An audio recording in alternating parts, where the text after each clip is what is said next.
November 22nd, 1718. A British Navy lieutenant named Robert Maynard sailed in with 2 sloops and 60 volunteers from the Royal Navy. This area is also supposed to be where the last party of Blackbeard's crew happened before the infamous battle in November of 1718, in which he lost his life and his head. The first permanent settlement here wasn't until a little bit after Blackbeard had his time here. So Blackbeard was killed offshore here in 1718. Since the time of Blackbeard living and his crew, they occupied that island. Going back to the mid 1600s, that was his stronghold, his fort. He loved North Carolina. He spent a lot of time sailing up the Albemarle Sound and all throughout these waters.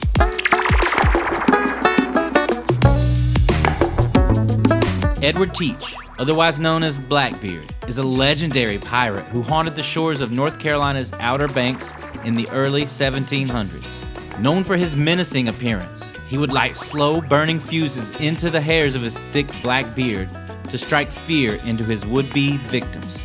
Some legends paint Blackbeard as a bloodthirsty tyrant, robbing and killing anyone in his path. But other historians draw a different picture, one of a sensitive, charismatic, and cunning character. His life is shrouded in legend and mystery, but one thing is for certain. Blackbeard met his grisly end in 1718, just off the shores of North Carolina's Ocracoke Island. So I packed the bags and the banjo and set off toward Ocracoke to see if I could get to the bottom of this pirate mystery.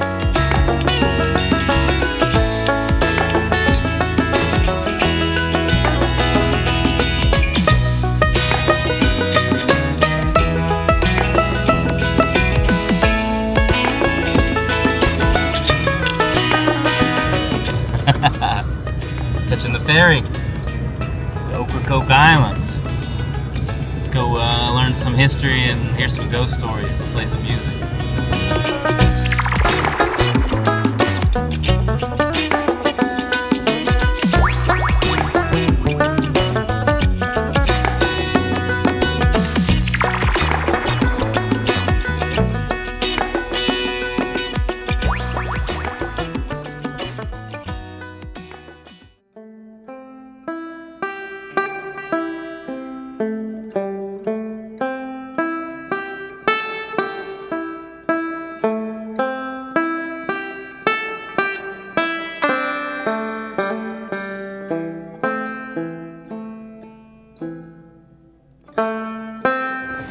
After getting on the island, the first thing to do was get my toes in the sand, bathe my soul in the waters of the Atlantic, and find a few seashells. Next was to meet up with my friend Kim, who's going to show us where Blackbeard and his crew spent his last rowdy night, and finally, his fateful last day. Okay, we're going down the trail to the ocean here in Ocracoke, where apparently Blackbeard had his party with drunken fun and prostitutes with his crew before the night of his final battle. Let's go check it out.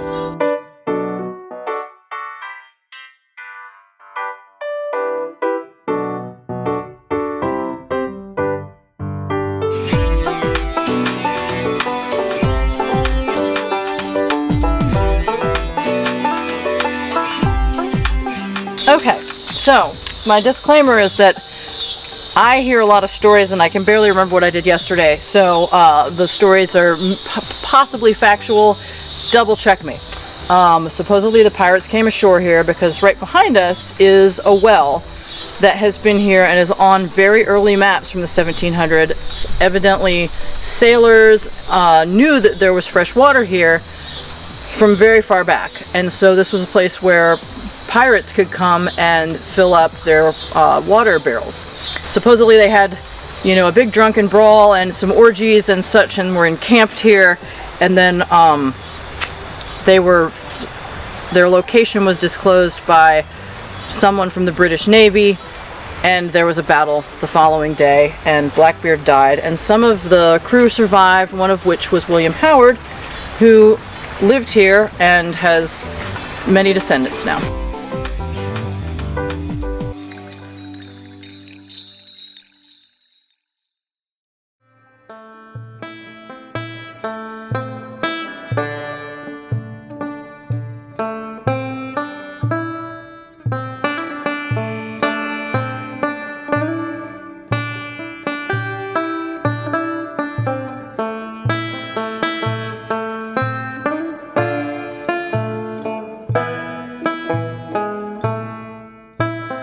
Once we got up to speed on Blackbeard's last debaucherous night, Kim took us to the site of his final battle. What is now known as Teach's Hole is a deep channel right off the shore where Maynard and his men confronted Blackbeard in a sneak attack. The incredible natural beauty of the place stands in stark contrast to the violent end that Blackbeard suffered here on these waters. Teach's Hole is this over here, and All this right, is Teach's Hole, Springer's Point. Springer's Point, And this is the Springer's Point Nature Preserve back here. Blackbeard. Edward Teach used to park his boat here a lot, and actually the final battle was right out here in these waters. in the channel when Maynard was sent down to take him in, and that was the last battle Blackbeard had. Yes. So just a beautiful place. And what do you think about this place? I love it. It's one of the most serene spots on the island. But I do think if you spend the night here, you can hear the voices of the ghosts that died and lost their lives. Uh-oh. Have you tried that yet? I've heard, yeah. Yeah? Yeah. What does it sound like? Screaming. Oh, Yeah. that doesn't sound pleasant. No. It's Wait, not. what is that sound? Oh, Those are just birds. it's a pelican. Okay. Here on a windy day, and the lady got sick. I considered throwing her overboard so I could continue to say I've never brought back a seasick passenger. But then I'd have to deal with a lot of lawyers and everything.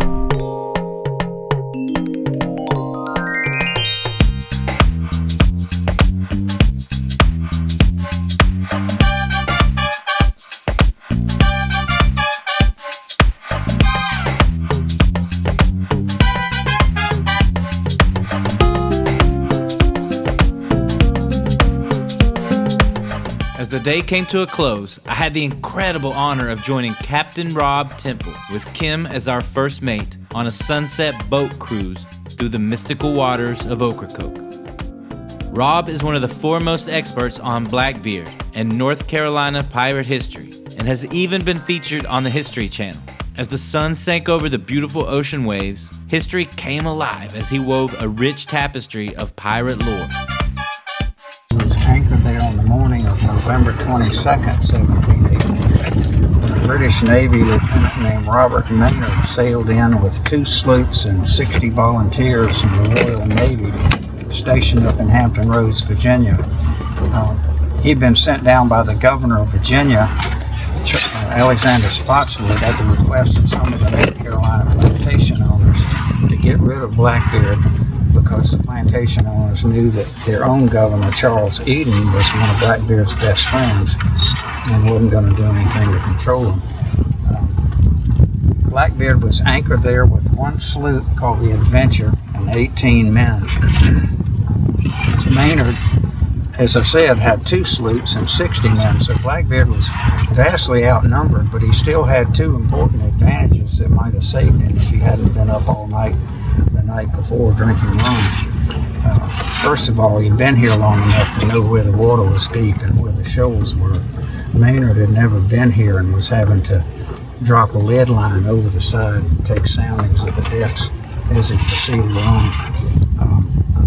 The other advantage Blackbeard had were 8 cannon. Maynard only had pistols and muskets and swords, but no heavy guns. So the pirates thought it'd be a simple matter to go aboard and finish them off. But as soon as Blackbeard and his men got on Maynard's deck, the hatch suddenly opened and 20 men jumped out on deck shooting pistols and swinging swords. Blackbeard ended up with 5 bullets in him and 20 sword wounds. When he fell dead on the deck, Maynard cut off his head and hung it on the bowsprit. And there are some who say that they threw Blackbeard's headless body overboard right out here and swam 7 times around the ship. Nobody here thinks he could have done it more than twice. Whatever you may think of Blackbeard, there's no doubt he lived an epic and adventurous short life. With each passing year, his legend grows larger and larger. Hearing from the locals and visiting the sites of his last days left me with a richer, deeper, and more immediate experience of the incredible story of Blackbeard. And of course, what a pleasure to visit the island of Ocracoke and the Outer Banks of North Carolina. The beauty, history, spirits, and warm, friendly smiles of the folks entice you to keep coming back for more. Until next time, This is Andy Eversole and Banjo Earth, North Carolina.